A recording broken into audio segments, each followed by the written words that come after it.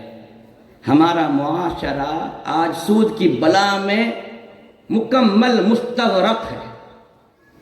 90% مسلمان سود کھاتے ہیں۔ اللہ کی پناہ، جو میرا معاشرے کا ایک مطالعہ ہے، اسٹڈی ہے، اس حساب سے میں پرسنٹیج بتا رہا ہوں۔ یہ کوئی فکس نہیں ہے، کمی بھی ہو سکتی ہے، بیشی بھی ہو سکتی ہے۔ کہنے کا مطلب زیادہ تر مسلمان سود کی بلا میں گرفتار ہیں۔ تو سود کی رقم سے بچوں کو پالیں گے تو آپ کا بچہ آپ کے کنٹرول میں نہیں ہوگا، آپ کی بچی آپ کے کنٹرول میں نہیں ہوگی، آپ کی بچی کافر کے ساتھ بھاگے گی، ڈھیر کے ساتھ بھاگے گی، چمار کے ساتھ بھاگے گی، ڈوم کے ساتھ بھاگے گی۔ کیوں؟ اس لیے کہ آپ نے حرام لقمے سے جب بچے کو پالا ہے تو پھر وفا کی امید مت رکھیے۔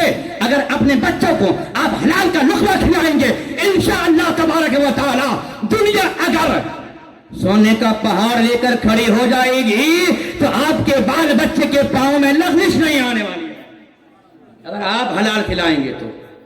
یہ حرام لقموں کا اثر ہے کہ آج ہماری بچیاں غیروں کے ساتھ بھاگ جاتی ہیں۔ شرم کی بات۔ اور آپ کے وجے واڑا کا کتنا برا حال ہے، میں اگر پردہ اٹھاؤں تو سارے نعرے لگانے والے سر چھپا لیں گے آپ، ہاں، بڑی بڑی باتیں کرنے والے سر چھپائیں گے، جگہ نہیں ملے گی۔ مخلوط تعلیم، حضرت، مخلوط تعلیم کی بلا ساؤتھ میں سب کو اپنی بچیوں سے، اپنی بہو سے بڑی بڑی تنخواہ چاہیے۔ اپنے بچوں کو شادی کرائے گا، لڑکی